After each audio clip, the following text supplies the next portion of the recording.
Hi అండి, నేను మీ Padmavathi. Welcome to Vennelaganti Padma's kitchen. ఈరోజు నేను చూపించబోయే వీడియో ఏంటంటే కొబ్బరి అన్నం. దానికి కావాల్సింది ఒక 2 గ్లాసుల బియ్యము, దానిలోకి నీళ్లు పోసుకొని కడుక్కోవాలి.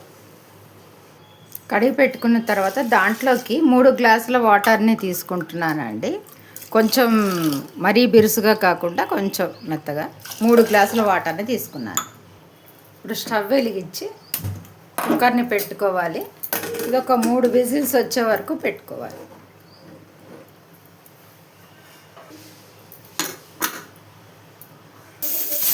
విజిల్స్ వచ్చినాయండి, ఆపేస్తున్నాను. ఈ కొబ్బరి అన్నానికి నేను ఇదొక చిప్ప తీసుకున్నానండి. ఈ 2 గ్లాసుల అన్నానికి ఒక చిప్ప తీసుకొని కట్ చేసుకుంటున్నాను. ఇలా కట్ చేసి పెట్టుకున్నాను. దీన్ని గ్రైండ్ చేసుకోవాలి. ఇప్పుడు ఈ కుక్కర్ విజిల్ తీసేసి ఈ అన్నాన్ని అంతా ఒక దాంట్లోకి బౌల్లోకి తీసుకోవాలి.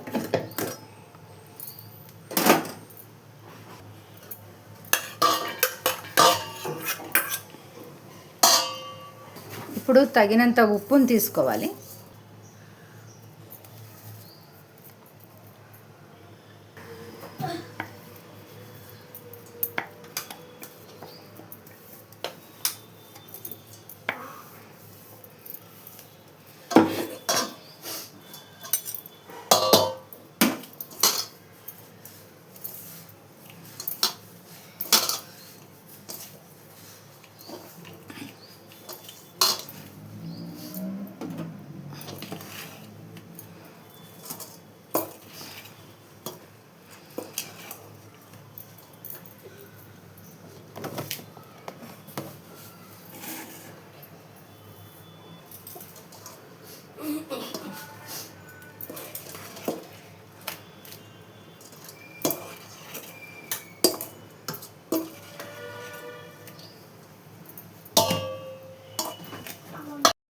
స్టవ్ వెలిగించి పోపుకు ఒక బౌల్ని పెట్టుకోవాలి.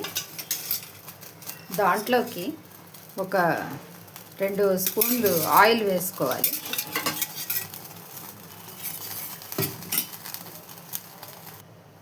ముందుగా కొన్ని పల్లీలను తీసుకోవాలి, 2 ఎండుమిర్చి, 1 స్పూను మినప్పప్పు, 1 స్పూను శనగపప్పు,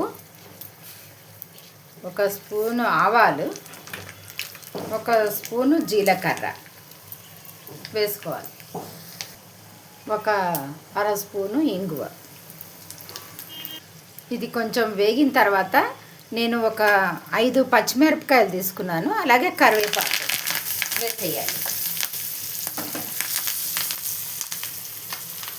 పోపు వేగింది, స్టవ్ ఆఫ్ చేసుకోవాలి. ఇప్పుడు పోపుని దీంట్లోకి వేసేసుకోవాలి.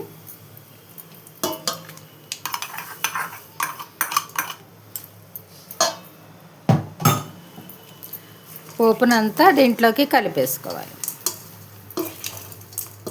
అంతేనండి, ఎంతో టేస్టీగా ఉండే కొబ్బరి అన్నం రెడీ అయిపోయింది. చాలా బాగుంటుందండి. ఈరోజు అమ్మవారికి నైవేద్యంగా పెడుతున్నాం కొబ్బరి అన్నం. దీని మీద కొత్తిమీర, మనం కడిగి పెట్టుకున్న కొత్తిమీరని ఇలా వేసేసుకోవాలి, కట్ చేసేసి వేసేసుకోవాలి. చాలా టేస్టీగా ఉంటుందండి. అంతేనండి, రెడీ అయిపోయింది. సో మీరు కూడా ట్రై చేసి ఎలా ఉందో కామెంట్ రూపంలో తెలియపరచండి. అలాగే లైక్ చేయండి, షేర్ చేయండి. మరిన్ని వీడియోస్ కోసం మా ఛానల్ని సబ్స్క్రైబ్ చేసుకోండి. Thank you for watching.